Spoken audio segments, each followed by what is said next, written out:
سلااو و ڕێز هاتم پێشبەریەوە ji بووی ku ئەم لەسەر بەردەوامیە ئاردهەژە محکمەیە فێدرالیە عێراقê لەسەر هەرێما کوردستانê ئەم هەنێک tiştên nû bibêjin û hinek şiroveyên cudatir bikin. Yani ji xwe armanca vê kanalê armanca min tu caran neawa ez wek henekan agahiyê televîzyonan agahiyê rojnamevanan ji temaşevanan re dubare bikim wek ku hinek kes dikin bi taybetî jî ew kanalên Bakurê Kurdistanê yên ku piranî jî yên ku bi Tirkî de axivin yani gelek carna berastî nizanim hebûna van kanalane ji bo çi ye. Yani piranî jî ên ku wan kanalana dikin bi xwe li saziyekî dinê kar dikin yani li televîzyonekî li rojnameyekî li radyoyekî em bêjin kar dikin nûçeyên ku ew di rojê de pêşkeş dikin aynî nûçeyan dubare dikin. Ê baş e hebûna televîzyonê ji bo çi bêyî ku analîzekî kûr bikin gava ku dibêjin biraz da yûrim de ya pîyoruz yani em hinek şiroveyan jî dikin dîsan jî şiroveyê wan ew qutîka reş derbas nake. Yani ew black box derbas nake aynî tiştî tekrar dikin. Loma jî ez dixwazim îro hinek tiştên cudatir bibêjim li ser vê erdhejê. Ya herî giring jî ew e yani tiştên herî nû ew e ku di navbera denava van biryarane de biryarekî cudatir hebû ku min bi xwe jî texmîn nekir di nav de hebe lê doh gava ku biryar bi avayekî nivîskî hat ragihandin biryarên mehkemê yani berê tenê daxuyanî bû doh bi avayekî nivîskî ragihandin heman 20 lapereye û di wir de tê gotin ku nûnerayetiya derve ya hikûmeta Herêmê Kurdistanê jî gerek bên girtin. Bêguman ew wek min got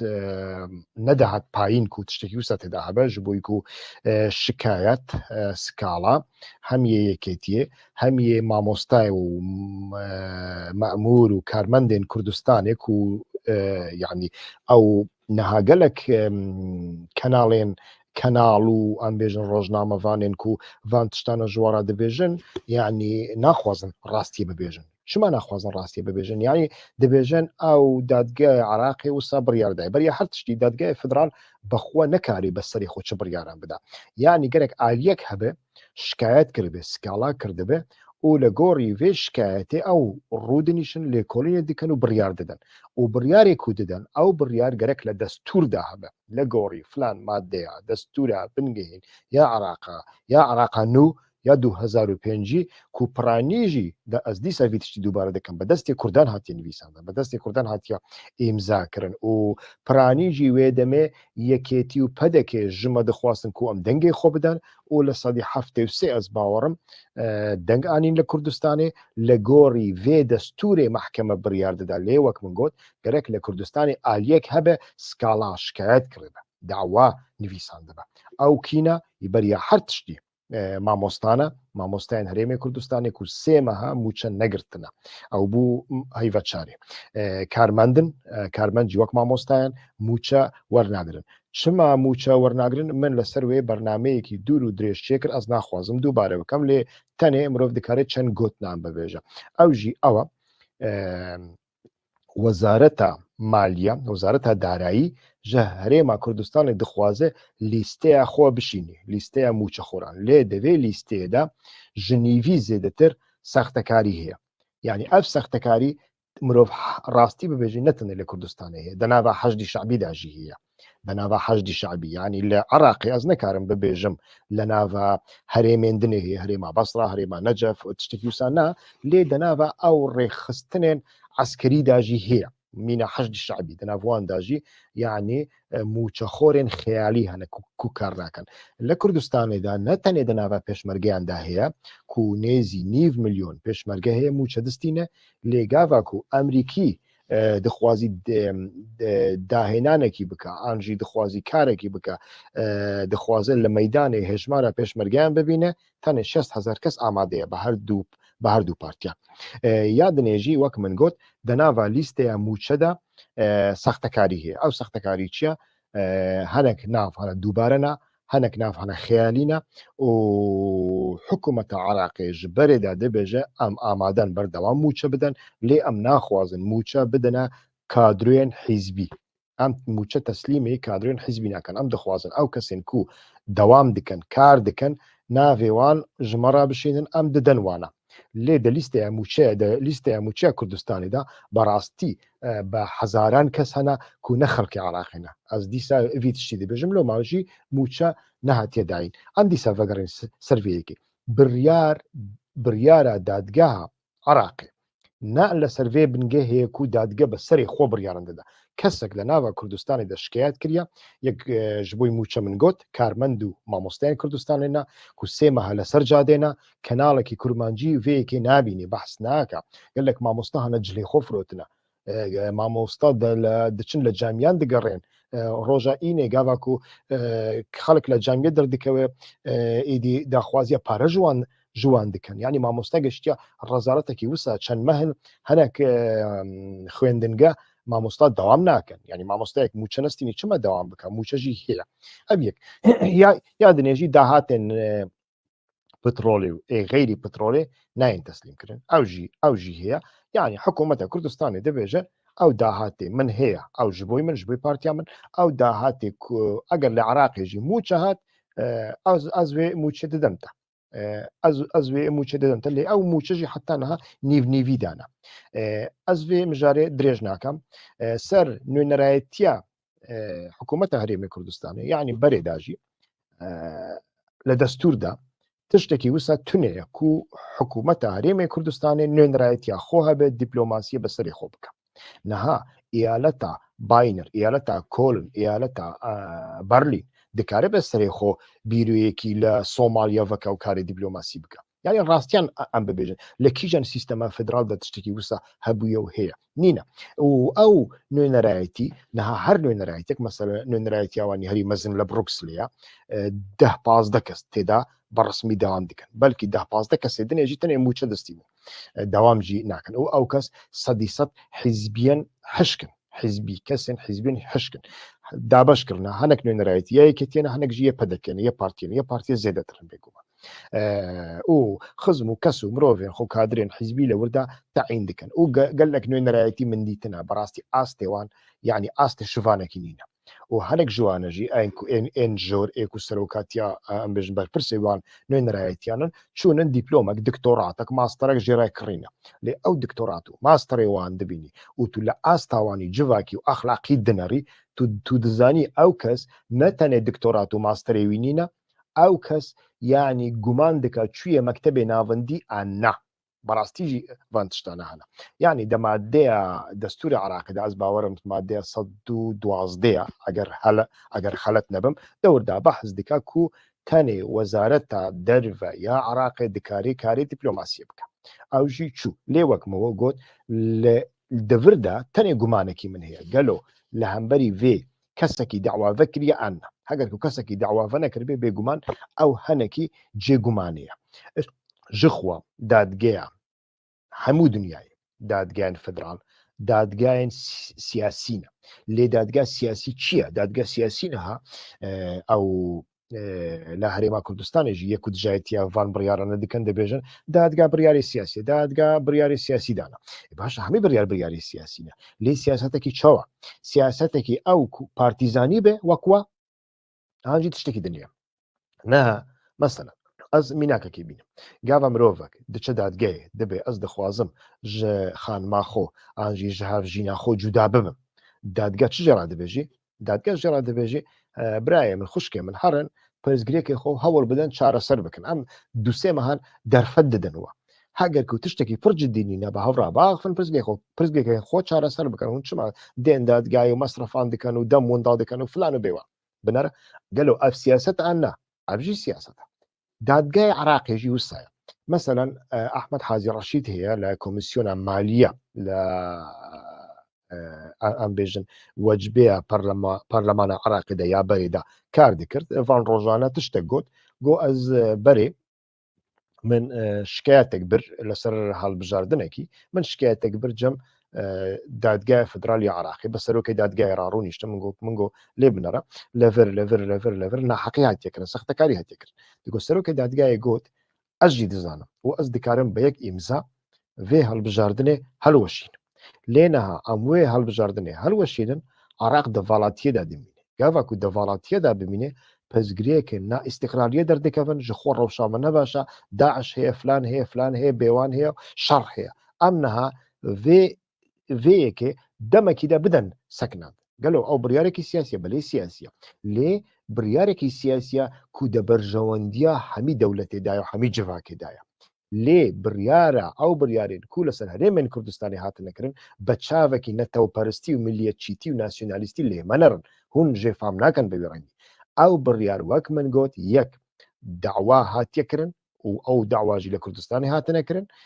du ew biryar ku hatine dayîn bi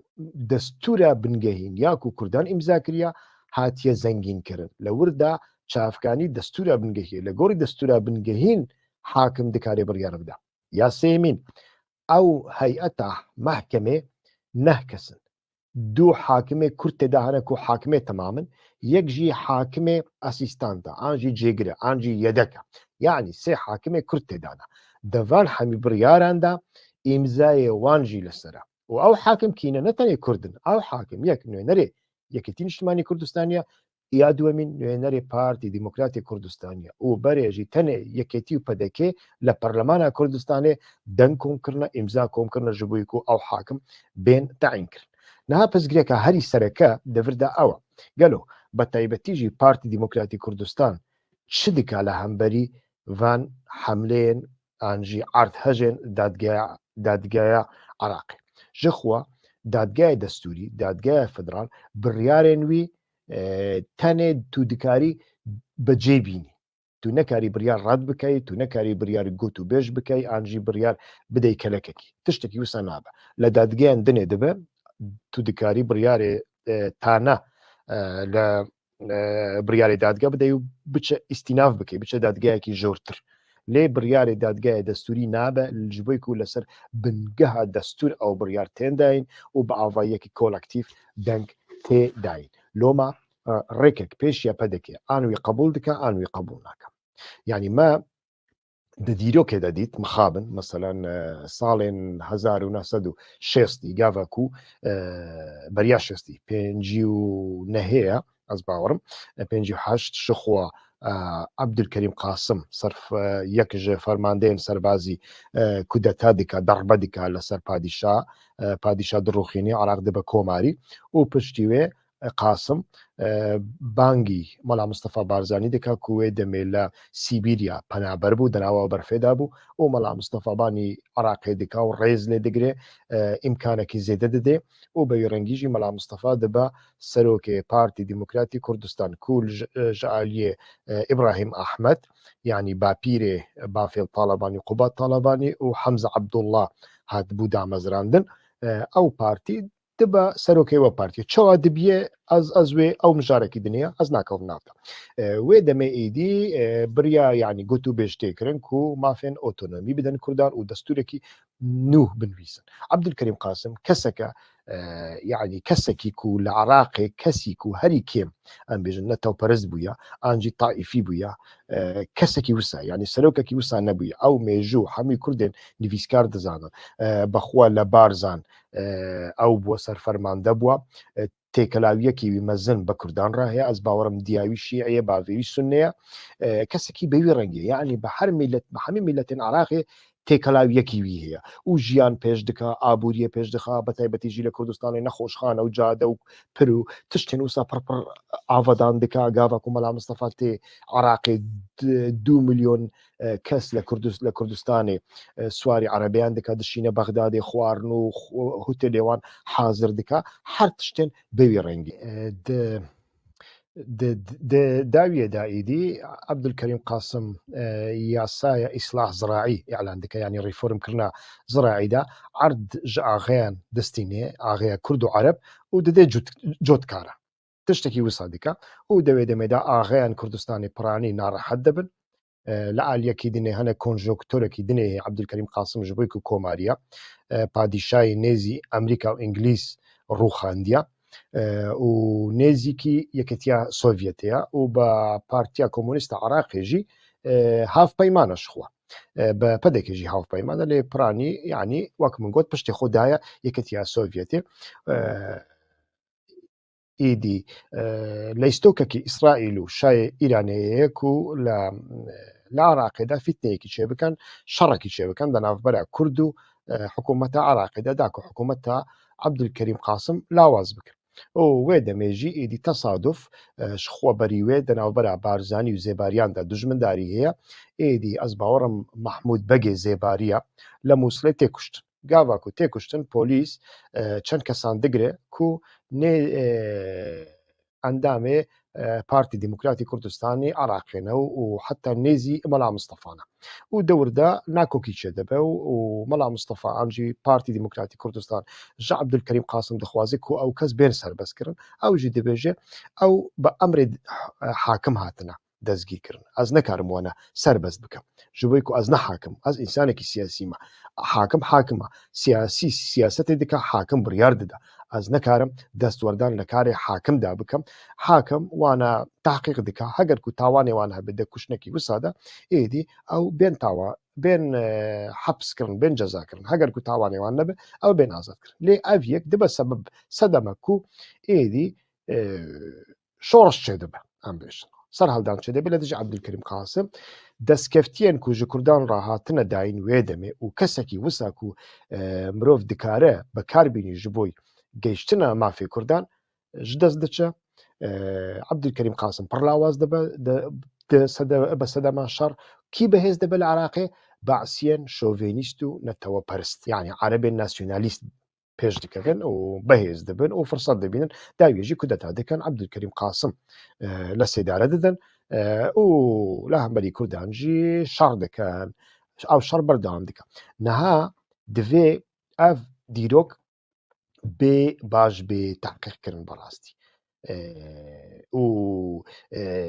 ev taybetmendiya siyaseta Kurdan e yani ji bo ku siyasetekî atifiye siyasetekî hîzbiye siyasetekî malbatiye û malbat tê esasgirtin tu lê dinêrî di dawiyê de li ser biryarekî dadgehê çi çê dibe ez hêvîdarim ev yek dubare nebe ez ji wê yekê ditirsim ev yek dubare nebe ya dinê niha lê binêre piştî ku biryar hat dayîn yani beriya çend salan Kurdan digot armancê me stratîjiya me Kerkûk e stratîjiya me dîmokratîzekirina Iraqê ye stratîjiya me em bibin Dubey hewlêr desta xuşkê Dubey ye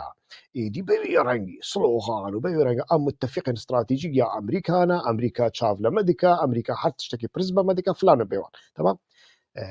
niha vê dumayî ew çend salan tenê bûye pare mûça tê mûça nayê mûça didê mûça nadê niha van rojan piştî biryarê dizanî bûye çi yani biryara dadgehê ji xwe ew e mûça gerek bêdayîn yani dadgeh dibêje dadgeh aslan biryar daye ku ew biryar li dijî hikûmeta Iraqê ji bo ku hikûmeta Iraqê dibêje heger ku hikûmeta herêmê alîkariya me neke şeffaf nebe lîst ji me re nişînî em mûça nadin dadgeh dibêje li ser nakokiyên siyasî di navbera herêmê û Iraqê de gerek karmendên Kurdistanê nebin qurbanî gerek mûça bêdayîn êdî nakokiyê siyasî çi dibin bila bibin mûça gerek bêdayîn lê ew mûça gerek bikewe ser bankekî û ew bank girêdayê federal be yani bankekî federal be niha Kurd ji Kerkûkê û ji nizanim çi û çi û çi ji dîmokratîzekirina dinyayê û tiştên wisa hatine çi dizanî hatine çi dibêjin bila ew bank ya federal nebe bankekî taybet be ji bo çi ji bo ku gava ku bank taybet be yani ji xwe bankên taybet dema ku kartên bankê iştira çê dikin her heyvê yek du îro yek du dolaran işte distîn newsa ez jî bankê min jî niha ez li Belçîkayê me ez karmendim li Belçîkayê û ji bo kompanyayekî Belçîkî kar dikim lê kartêm wî bank kartekî Fransiya kartê min kartekî Fransiya berastî û mûçeya Belçîka yani ev kompanyaya min pere dişînî ser hesabê min ku kartekî Fransiya niha destpêkê digotin ev dijî Kurdistanê û ew dijî mafên Kurdan û tiştên wisa piştre niha ew yek guhortin e ji bo ku ew jî dizanin yani mûça ji xwe ji Iraqê tê ew mûça yani Iraq bi xwe bide karmendan an jî bişîne ser hesabê bankekî ya federal an jî bankekî Fransî be ferq nake di vir de lê mebestê wan çê ku dibêjin bila bank ne federal be bankekî taybet jî dibe prîvat jî dibe mebest çi ji bo ku bankê wanî prîvat hene dibêjin em dema kartekî çê dikin ji wan re em henekî pere ji wan bistînin bizane مافی کوردان استراتیژیا کوردان گەشتیە کو ئەو یەک پڕ گرنگە نەها بەریاک و ئەم تەمامی مەسەلەی ڕەخنە بکەن و بەحسە چارەسەریە بکەن ئەس دەخوازم هەنێکی بەحسا بە کورتاسی بەحسا ئەوێ بکەم هەفدیتنێن هەری دوماییە یعنی هەفدیتنێن هەری دومایی یا مەسرور بارزانی بە وەزیرێ دەرڤە یا ئەمریکای بلینکن ڕە هەنێکی باڵکێشە چما هەنێکی باڵکێشە ji بۆی ku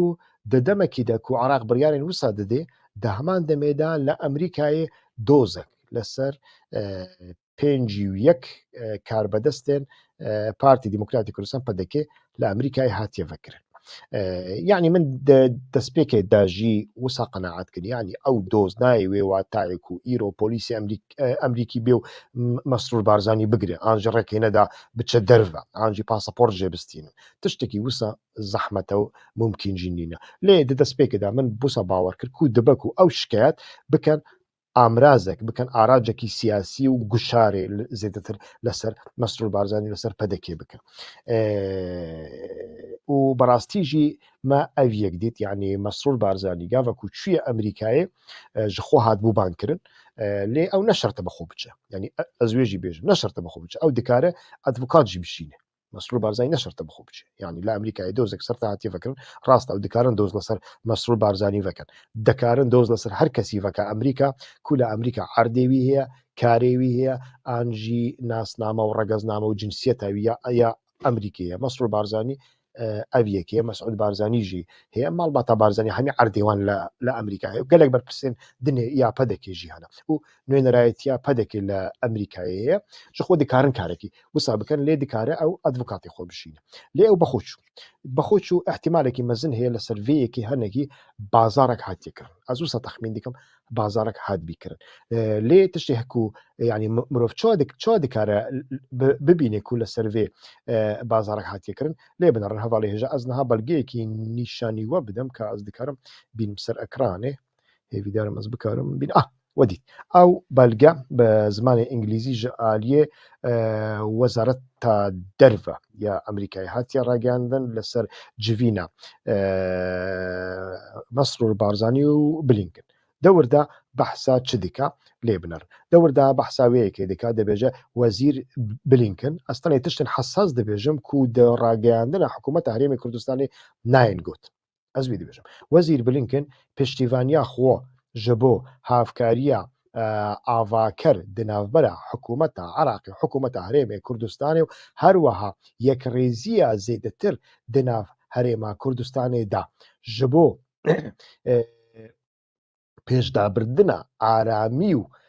bexteweriya aborî ji bo hemû gelên Iraqê nîşan da yanî devir de Emerîka ji pedekê re dibêje siyaseta min ew e ez دەڕێکە کورد و سونیاندا لە بەغدایدا بکارم هافسەنگی دەنگە باڵانسەکی لە هەمبەری ئیران و شیعیەن ئالیگرێ ئیرانی شێ بکەم هەگەر کورد نەبن سنی نەبن ئەس نەکارم vê بکەم یعنی ئەس ji çavê Reşya Kurdan hez nakim projeyekê min ji bo Kurdan jî nîne lê projeya min ew e siyaseta me hawbeş ew e berjewendiya me hawbeş ew e hûn li Iraqê yekgirtî bin ev tişt pir ew e ya dinê behsa aramiyê dike îstiqrar dike و ئارامی و بەختەوەریە ئابووری یعنی ئەمریکا دەبێژە برایە من لێ بنەڕە ئەم دەزانن لە هەرێما کوردستانی ناعەدالەتیە ئابووری هەیە گەندەڵی هەیە و هەگەرکو ئەو گەندەڵی بەردەوام بێ هەگەرکو سیاسەتە کوردی تەنێ سیاسەتە پارە و پول بێ ئەم پشگیریە لەوە ناکەن سەرکردایەت هەردوو ئالیان هەروەها لەسەر گرنگیا بەشداریە کوردان دێ کۆمیسیۆنە بلند ئالەشکری یا ئەمریکا و عراقێدا گوتوبێش کرد یعنی دەبێژێ هون گەرەک دەواری عەسکەری داژی پێشمەرگە بەشێک بە ژە عراقێ ئۆ ji بۆی ku siyasەtekî mayî ئاسایشی یا بە باندۆر هەبە گەرەک پێشمەرگە یەک ببن یەک دوو گەرەک پێشمەرگە بەشێک بە ژە ئاسایش عراق ئەف پڕ مەسەلەیەکی ئەوە یا دنێژی تشتێ هەری گرنگ ئەوەکو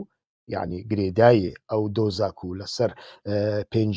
ئەندامین پەدەکێ هاتیە vekirina ئەمریکایی لە سەرڤەیەکە دەبێژە وەزیری بلینکن گوتیە ku meseleya mafê mirovan gelekî giring e ji bo Amerîkayê. Lê binêre ev tiştê ku min ji were gotin ev ne hemî daxuyaniya lê di daxuyaniya حکومeta Herêmê Kurdistanê hûn dikarin li ser Rûda û li ser Kurdistan 24 bi Kurmancî û bi Tirkî û bi Arebî jî bibînin dewr de tiştekî wisa nayê gotin. Niha li Başûrê Kurdistanê de hûn jî dizanin şêrwan şêrwanî û rojnamevanên dinê yên ku li zîndana pedekêne berastî jî hêjî li zîndanê dane. Yani van yekane giring in. Ez nabêjim Amerîka tenê li ser bingeha mafê mirovan siyaset dike, an jî kesên ku mafê mirovan pêşêl dikin ne hevpeymaniyên Amerîkan e. Hene Tirkiye yek ji wan e. Lê kartên mezin destê wan dane. Siûdiya çend salin mafê mirovan pêşêl dike. Jin li Siûdiya wek însan jî hêjmar nayê kirin. Lê ji bo ku kartê petrolê destê wî de ye û li hemberî Îranê hevsengekî çêdike, ji bo İsraîlê hevsengekî çêdike li Herêmê û pereyekî zêde têde heye, abûriyekî mezin têde heye û di rêka Siûdiyayê dikare hinek welat û hêzên dinê fînans bike, Siûdiya ragirtiye. Lê çî te heye? Bankekî te nîne, fabrîqeyekî te nîne. Yani tu lê binêre her tiştê xwe li Tirkiye û li filan filanê dikirî, hemî pereyê we li bankê Qeterin û Helek Bank û nizanim çî û çi ne. Yani çî te heye ku tu hem ji aliyekî bikare şêrwan şêrwanî bibê sûc û bibê gunah ku çifteyek li malê wî hatiye girtin, çifte ya sala şêstiya bê jî wela şêrwan şêrwanî hazirtiya derbê kiriye li ser me û ez wî digirim bê her tiştekî û çend salin ew ji jiyana xwe mehrûm bûye, zarokê wî, aîlê wî bibê mûçe, bibê kar, ew zarok bibê bav mane. Godar Zêbarî du sê roj beriya niha hat azadkirin ku cara duemîn hat bûkirtin. Gelek tişên dinê hene derbarê mafê mirovan. Yani roj nîne li Hewlêrê û li Silêmanî û li evê însan tên kuştin. Em nabêjin li cê dinê nîne. Lê niha yete gelek û kartek destê te de nîne. Loma jî ew meseleya mafê mirovan berastî meseleyekî ciddi ye. Ew rojnamevanên ku li ser van mijara ne diaxivin. Ez recayê ji wan dikim. Yani van mesela ne jî biaxivin. Hûn çima naaxivin li ser vêkê? Ji bo ku hûn jî dixwazin sibê heger ku tiştek kete destê we aynî tiştî bikin. Nabe wisa. Yani Kurdistanek mafê mirovan têda nebe ew ne Kurdistan cehennem be.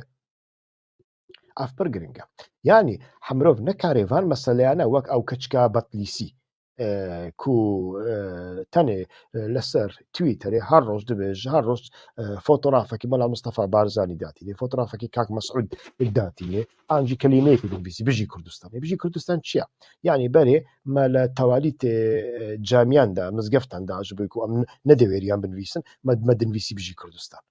Tê bîra min carekî midîrê خوێندنگەها me em civandin li mektebê got ew kî ye li tewalîta mektebê خوێندنگehê dinivîse bijî Kurdistan. Heger Kurdistanekî bêşexsiyet û hîç û pûç nebe mirov çawa li tewalîtê dinivîse bijî Kurdistan. Êdî ez bawerim pêşmerge hatin şevekî ew birin. Piştre bi 4-5 hezar dînarî serbest kir. Niha ew mamosta tiştê ku gotiye rast yan xeleta. Heqaret li Kurdistanê nekiriye. Yani heqaret li üslûbê te kiriye. Ew jinka Betlîsî jî ku lîngekî wî li dervê lîngekî wî li Kurdistanê Erebeya wî tenê ku bi pareya gendeliyê hatiye kirin têra wê dika tu li Hewlêrê qesrekî pê bikirî karê ew dike çi ye li ser Twîtterê em ji netewîbûna xwe derkevin xwedî derkevin. Em filan tiştî bikin. Referandum hat çêbû ha em serbixwe bûn. Tu dixwazî bi pasaporta Kurdistanê piştî referandumê biçî kîjan dewletî. Em referandum dikin dê İsraîl firokeya F-35 me re bişîne. û hezaran kes jî layık dikin yani. Layık jî dikin û tenê bi va tiştane ew pere distîne ku ew ne hewlatiya Iraqê. û beriya ku pere bistîne ew çepikek ji bo pedekê lê nedixist. Lê biner. Yani ev nabe. Bi wî rengî tiştek nabe. Hamîd Bozarslan li gor min kesayetî û sosyologekî herî rastgoya û berastî jî bîrtîj e asayê pir firawan e û perspektîfê wî berastî ez gelek bi esas digirim. Mesela her carî pirsyar jê dikin باشە کورد چ بکەن ئەو تشتێکی دەبێژە دەبێژی کورد زۆربوونا کوردان ینی مەبەستێوی پارچەبوونا کوردان ئەم بێژن لە چار پارچەیان لە چار دەوڵەتان هەنا vê yekê بپارێزن و ئەv yekê bikin zengîntî ev yekê bikin zengîntî û qebûl bikin ku çend Kurdistan hene û çend pirzgirêka Kurdan yê cuda hene yek pirzgirêk nîne çend pirzgirêk û Kurd ji ne tenê sîlah ne tenê pere xebatê kulturî bikin xebatê kulturî pir berfirêye yani sînema em bêjin stran bêjekî meşhûr ku zimanê îngilîzî jî dizanî zimanê Fransî jî dizanî Almanî dizanî Erebî dizanî Tirkî dizanî bikare ku xîtabekî li rêka stranên xwe hunerê xwe xîtabekî dunyayê bike û îmaja Kurdan pêş bixe ne tenê Kurd şerkerê baş in ji bo ku Daişê tune bikin ji bo ku li şûna Emerîkiyan re şer bikin û pişt re jî bavêjin wek meseleyekî şervan lê binerin kultur pir giring e niha Yehûdî bi kulturê xwe de bi karîbûn İsraîlê çê bike û İsraîlê heta niha biparêzin û di dunyayê de bigihînin heger ku İsraîl nebe cardin jînosayîd çê dibe gelek netew hene ku tiştekî wan nebî kulturê wan hebûye mesela lê binire împaratoriyeta kevin ya Îranî tu împaratoriye dinê nemane êriş nekin serê lê nekarîne encam werbigirin ji bo çi ji bo ku Îranîyan ji aliyekî çek bekar anîne rast e lê li hinek aliyan de dîtine ku çek pere nake çi kirine derî vekirî hêlane eskenderçûya rast hinek cade û hinek pir û tiştên wisa xira kirine hinek xanî jî xira kirine lê nekarîbû lê di dawiyê de yani Yonanî hinek Yonanî wekî ku bêjî bi bandor dibin bi Îranê mînake herî beş çav mesela İslam rad nake gava ku İslam tên ew zerdeştî ne çi ne İslam rad nakin lê İslam dikin ya xwe yani kultura wan wek qasî bihêze û İslamê xwe çê dikin İslamê şîa çê dikin û tu lê dinerî tu li dîroka Ebbasiyan baş bixwîne tu lê dinerî berastî jî İslamekî cudatir ava dikin yani ne tenê İslamê şîa li ser İslamê sunne jî bandorê çê dikin ew çeka kultur pir giring e ku bikin niha Kurd vê yekê nakin kêm dikin heta li Rojava jî em kêm dikin rast li Rojava îdareya ku hey sîstemekî ku hey modelekî nû yê li Kurdistanê ji bo Ermeniyan ji bo Ereban û gelek berastî jî hest û sozekî mezin çê dike HDP jî devî warî de hest û sozekî baş çê dike ez wî dizanim yani Tirkin ku niha tên ser televizyonê û Tirkin 20 sal dihatin ser televizyonê eynî ne gerek mirov vê yekê bibîne berastî mirov nekare van pêşketinan nebîne lê ev kêm e mesela hêjî tu lê dinerî li Rojavayê Kurdistanê dirûjma Siruda Eyreqîb tê bikaranîn ku li başûrê Kurdistanê nakokî li ser heye rexne li ser ne şerko bêkes şaîrekî mezin heta mir jî dijî Eyreqîb bû ji bo ku bi Eyreqîb dest pê dike reqîb yani dijmin Siruda niştîmanî gerek Siruda hezkirinê bê Siruda evînê bê evîn aştî be ne bi Eyreqîb dest pê bike ما يا قومي كرد زمان قومي كرد زمان جدي لو كذا بشك جاشي عثماني بشك جاشي صفوي ابو حتى انا هاجي كرد زباني قروجي هنا حتى انا هاجي كرد زبان بهفرا شر ذكر بقاسيكو انسان ده شرينا في خويدا هات كرد زبان ده شرينا في خويا كردان ده هاتنا كشتن بدست عراقي وتركيا وايراني نهاتنا كشتن يعني ابناء كلتور از نتجي اي رقيبه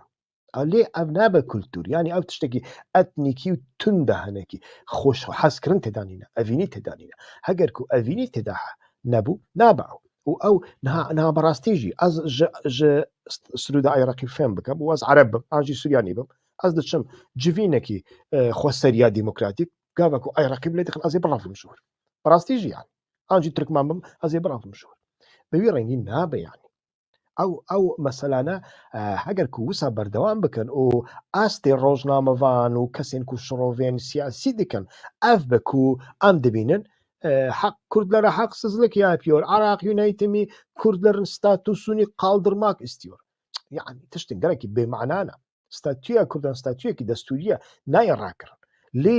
statûya Kurdan cuda ye devlet di nava devlet de cuda ye